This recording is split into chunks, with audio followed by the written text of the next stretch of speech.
And today, thanks again to the generous support of Canadians and the anticipated matching fund by the provincial and federal governments, we're announcing another commitment. The Red Cross will provide $50 million to support community organizations with recovery activities. We're focusing on 4 primary areas: assistance to individual and families, shelter, home cleanup, repair and rehabilitation, community initiatives and support to small business, community resilience, and disaster preparedness. Red Cross support starts immediately at the beginning of a disaster, and in this case, will finish in the years ahead. The Canadian Red Cross will be donating the $50 million to community organizations already registered with United Way. This will bring the funds already committed to a total of $165 million. As an individual returning to Fort McMurray, or if you are currently displaced, the Red Cross is asking you to reach out. If you need any assistance or information on how to return home, or information on how you can get assistance because you're away from the community and you don't know whether you should return or not, you can go to our www.redcross.ca website. We have lots of information on that website. We have contact numbers if you need assistance for transportation. We have contact numbers if you need assistance just for some of those basic needs. We are situated at all of the information centers that are set up in the community. We're here to revalidate their information, so ensure anyone that's returned home can get some additional support as they re-enter. And for those people that are not able to return and need some assistance, we're able to support them throughout at any Red Cross office throughout the country. The Canadian Red Cross is there to help, but couldn't do it without the rest of Canada. We are Fort McMurray Strong, and I'm Doug Roxburgh. Hi from the Red Cross team here in Fort McMurray. We want to thank all generous Canadians for helping those affected by the wildfires. Thank you. I've got to say that the journey that we've been on has been long, it's been perilous, it's been incredibly ingratiating, where people have been so kind and compassionate and meeting the needs of our displaced citizens. But now we have a place called home. And when people come home, I am so excited to be able to give them the warmest welcome possible. And when we think about all of that wonderful support that we've received when we're out of the community, what I have to ask our citizens now is that when you come home and you know it's going to be different, and some of us have fared better than others, I know that we were a strong, good-hearted community before, and I know that because we've received so much, what I hope is that when we all come home, we help and support each other through this next phase of our journey. All I can say is welcome back, family and friends and citizens of Fort McMurray. I'm so proud to have our home open again so we can get back to the business of life and enjoy ourselves. I would just say this, please act safely, act maturely, make sure that we do things right, and help your neighbors, help your friends, because we're all going to need to be in this together, because we are in this together. So if I can do anything to assist you, send me a message on Facebook or Twitter, or just give me a call. I'm here for you. That's what I do for a living, and I'm more than happy and proud to do it for you. So please let us know whatever we can do for you, and just take your time, enjoy yourself, and be safe. Hi, my name's Tanya. I'm the MLA for Fort McMurray. I just want to tell everybody, welcome back home to Fort McMurray. The city is still standing. There are some parts which are a bit down right now, but it's a great feeling to be back, and everyone I've been talking to is really happy to be back. There's amazing support here right now from the Salvation Army and Red Cross and all the other local and provincial and even national charities that are here to give us support, and it's a phenomenal feeling. First of all, I'm just so excited that we got to this day, right? There's been a lot of work to get us to this day, so wholeheartedly, for those that I saw drive into town, welcome home. It's awesome to see you. For those that you are planning on coming back in the next 3 days, look on that bridge, see that welcome sign. We're so happy you're here. I'm just emotional thinking about it. So it's great to see you. If you're thinking about not coming back for a while, that's fine. We'll see you when we get back. But when we see you, we'll be so happy to see you. All the best. As each wave of residents return to the city they fled just over a month ago, they've done so with a welcome from those who made this return possible. we've all been up here busting it, trying to get things ready for people to come back home. So I know that the fire department was the last thing a lot of people saw as they were leaving. A lot of our trucks flying around the city, lights and sirens, and so we wanted to be one of the first things that they saw coming back. Firefighters overlooked traffic on Highway 63 as each vehicle approached Prairie Loop, with honks from drivers generously beeping their horns as a sign of gratitude for the hard work these brave firefighters put in over the last 30 days. It's a beautiful thing, and just, you know, you're swallowing a lump in your throat as people are honking behind you and just leaning out their window, and just they're so appreciative, and it's a beautiful thank you.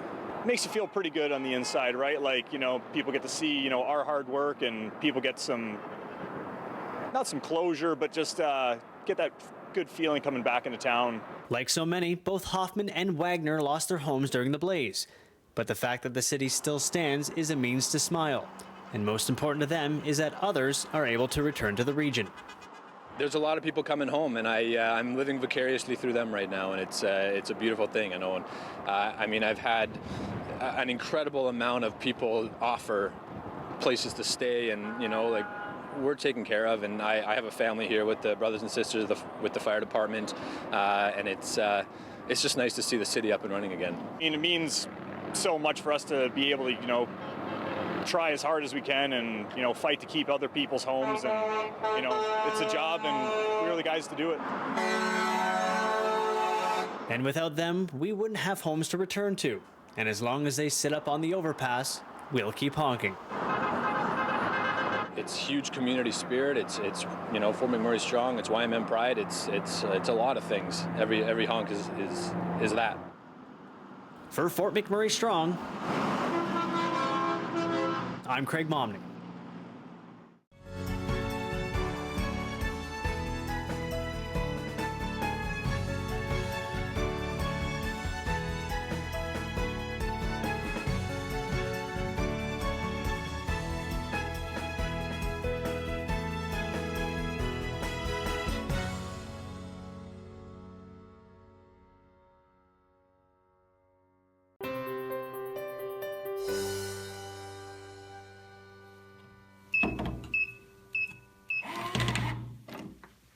When you go in, start documenting everything you can.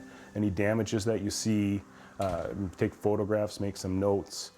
If there's contents damaged, make a note of that. You can start making a list of contents that are damaged, that you don't think will respond to cleaning, or physically damaged, with what it is, how old it is, and what it's going to cost to replace it today.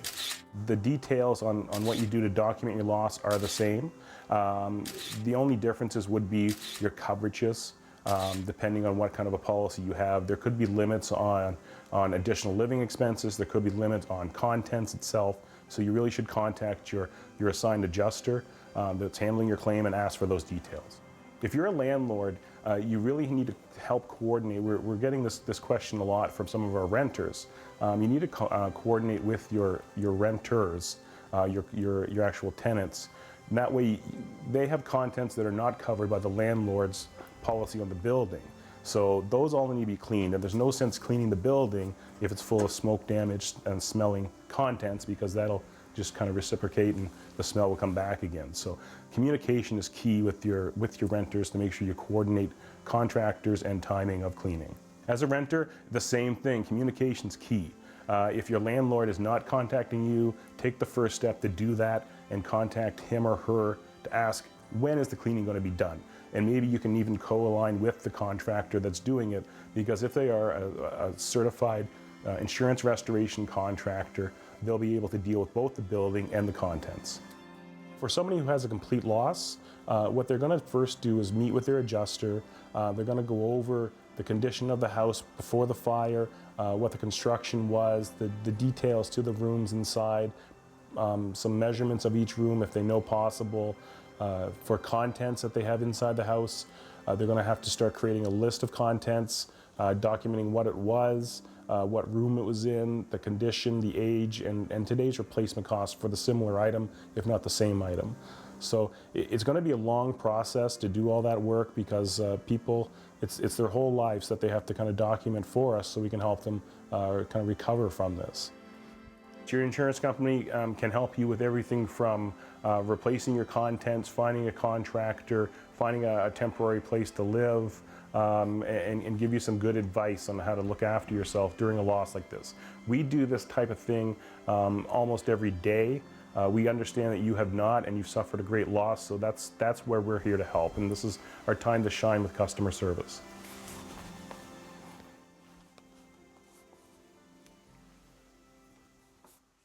What are your thoughts being back? It's good. Yeah, I've missed home. Yeah, I haven't been to my house yet though, so I don't know what it's like inside. But we're downtown, so I'm anticipating it's good. So I can't wait. We just gotta pick up a few things. Hopefully there's some milk in there and eggs. So yeah, then go and see what's in store at home. We lost our house, but we're staying with relatives right now, so it turned out to be okay. But it's nice to be off the road after a month. We got back this morning 11 o'clock. Left Edmonton, stayed at my brother's and sisters, drove into town, and the floodgates opened up. I started crying. I've lived here for 38 years, and seeing everything burnt and everything else, and then going down to the Red Cross Center at Comsted High School, I broke down again.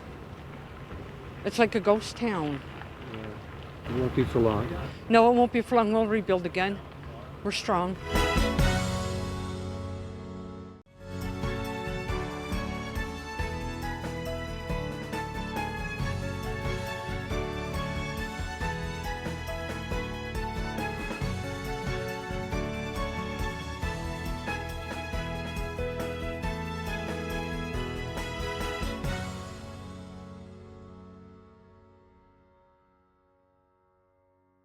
With everyone returning home to Fort McMurray, Jim Mandeville from First Onsite Restoration has some important advice when returning to your home. I've personally been involved with a lot of major catastrophic events in Canada.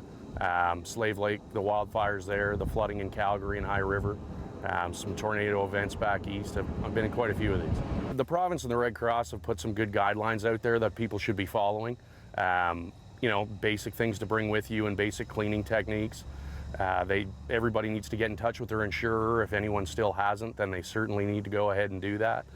Or their building manager if they're not an owner of a property. And they'll have some instructions as to, you know, what they can do and how. They just need to keep an eye out for how much debris is in the house, and before they go in the house, they need to walk around the outside and make sure that there's no substantial structural damage to the building and make sure it's safe to enter.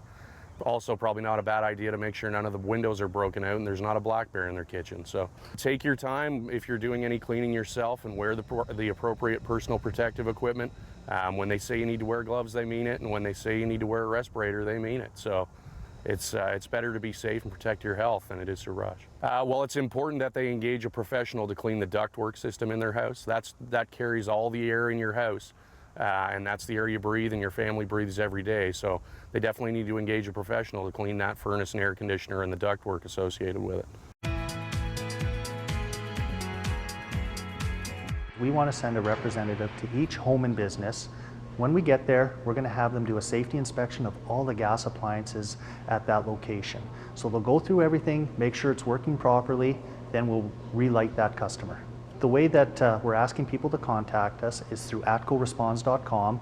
They can fill out a form. They fill out that form. It goes into our call center and our dispatch. There are other ways though. We recognize not everybody has internet access, so they can also visit the welcome centers in Fort McMurray, and we have representatives at each one of those welcome centers to help people through the process, make sure that they get their service restored quickly and safely. So after you submit the request to have us come out and do a relight, put that placard in your window, someplace visible that our staff can see from the street. And as we're going through a neighborhood, if we see that placard, we're going to come to your house and we're going to get you relit. We're doing the exact same thing for businesses. Businesses call in, go through the same process. We'll show up and we will make sure that things are safe. We'll do the inspection and we'll get them back up and running. Well, what it really will help us do is be more efficient at getting all those relights. They'll be able to go into a neighborhood, they'll see the placards, and they'll literally be able to go house by house, which really helps us be more efficient and helps people get their service back sooner. We are working closely to align with the municipality's schedule. So as they let communities back in, we're resourcing to be able to meet the demands of relights in those communities. Over the next week, we're going to have a large number of staff in the area being prepared to get out and visit all of those customers. Our people are trained. This is what they do every day across the province. They're the experts in the field, and we really want to go out. We want to make sure people's homes are safe before they get gas service restored to them. We want to come out and help them do that, and there's not a charge for us to come out and do that for people. Really proud of how everybody across ATCO has come together and supported this, whether it's the people working directly in Fort McMurray or the people back in our other operating centers supporting this. It's been fantastic, and we are really proud of how it's come together, and we've really enjoyed working with the municipality to make this a coordinated response. Really, the best thing people can do is go to atcoresponds.com. It has all the information they're going to need regarding restoring their gas and electrical service in the Fort McMurray area.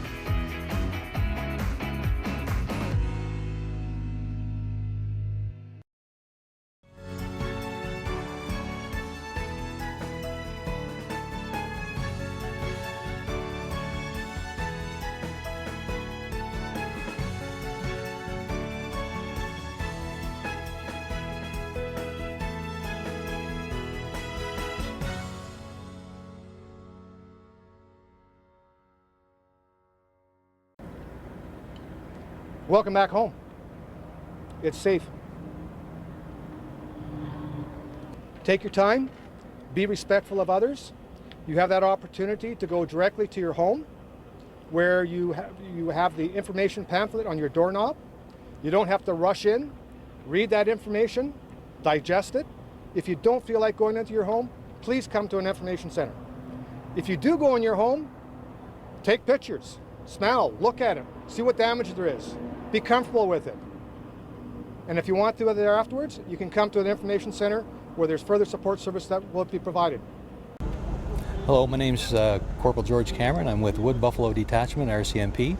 First of all, I'd just like to send a message out to all the fine folks that are coming back to Fort McMurray after the devastating fires. The only message that we want to get out there to folks is please take your time coming back to Fort McMurray from wherever location you are, especially if you're driving. We want everyone to get here back safe. Everyone was able to get out of the city in a very safe manner, and we'd certainly love to have that happen as well. So take your time. Welcome home is the main message that we want to give all the folks out there, and welcome back. And your thoughts of the town being open again? It's a lot less busier than I thought it would have been. Yeah, it's. I think it's good. It's been good for the past month, so it should work out for the rest as far as rebuild. Everyone seems to be coming together and helping out, so. We had to make a sacrifice for the people of Fort McMurray, and after 3 long years, I had to shave it off in order to wear a respirator in case of, particulates. And our good friend Ryan here did the same. And there's not much we won't do for the people of Fort McMurray. I feel sorry for the other people that we were fortunate that our house was fine, but whereas other people weren't so fortunate. But we're here to help. We are a community, so.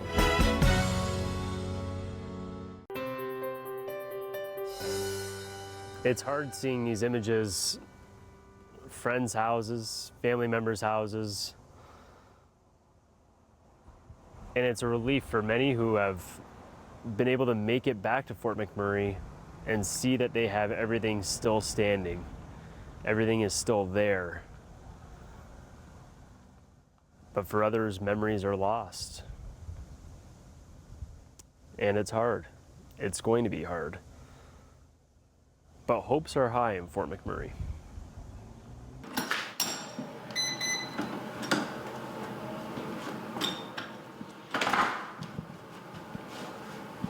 What's it like coming back to your house for the first time? It's an awesome feeling to be back home. You definitely can smell a little bit of smoke from the fire, but we haven't been in this house too long. We just purchased it a couple months ago. So it's a great feeling. We've been bouncing around to different spots. So being back home, this is where we want to be. James is just one of the workers who work at the oil sites. This is home, not only for him, but for his girlfriend as well. He plans on getting started on the cleaning preparations before she arrives, but for them, it's just nice to be back. I think the smells in the house will be a little bit different for her, but we'll clean up. We'll get started, and just thankful we have a home to come back to. On the other side of town, country music star Chantel Davidson arrived to her home for the first time.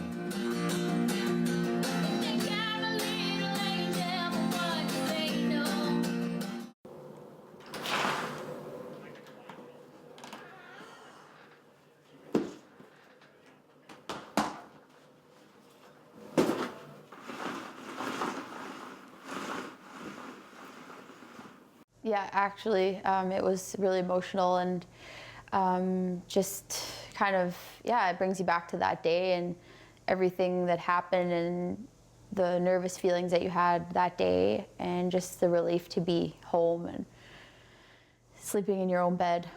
Many in Fort McMurray will not have the same luxury as James or Chantel, but Chantel can feel some of those residents' pain because a fire break was built in her backyard, showing just how close their house was to the fire. It also means they have not only lost the view in behind their house, but wildlife as well. It's emotional. That was my safe haven.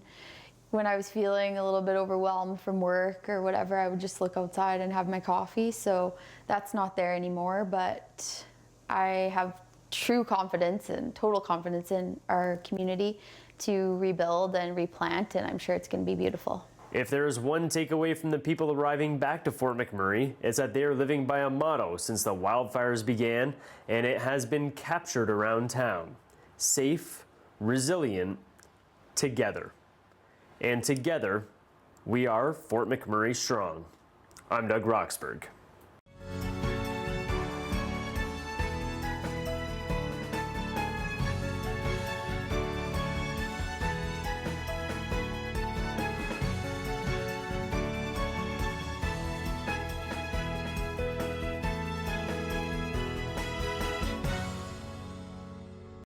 Ever since this all began the beginning of May, there's been one resounding message all throughout our province, that from the evacuees to those that are continuing to fight up in Fort McMurray, Alberta is strong.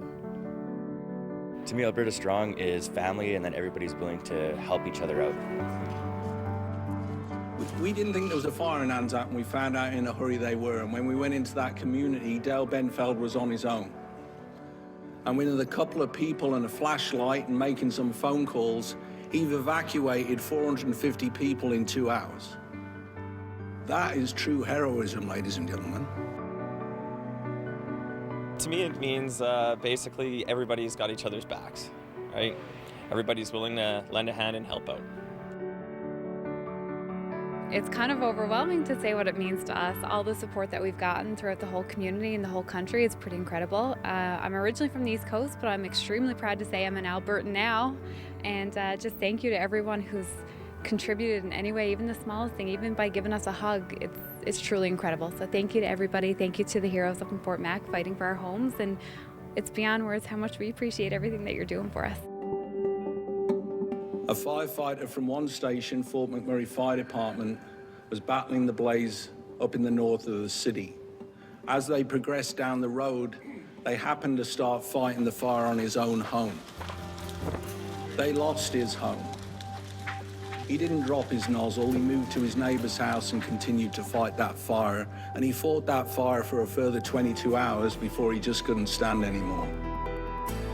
First of all, thanking all the firefighters and the first responders that are up there saving everything. And it's a sense of community, it's a sense of pride. We're spread out all over the country, but we're still fighting together. We will be back, we will build, and we will be strong. If you would like to add your message and continue to help those in Fort McMurray remain strong during these difficult times, please use the hashtag #AlbertaStrong or follow the information on your screen and share your videos. Hoisted some fresh flags this morning for our town. We're strong. Thanks for all the support. It is my absolute pleasure now to have friends standing with me. Firefighters from Fort McMurray getting a well-deserved break. So while residents were fleeing, they were fighting. So I have Tyler and Ryan Carnahan here. I'm gonna ask you, first of all, how you guys are doing right now. I'm just really tired now. We get some sleep and we're catching up on it. It's nice to get out of the smoke in the city, so. You guys have been dubbed heroes, obviously, for many reasons. How does that feel?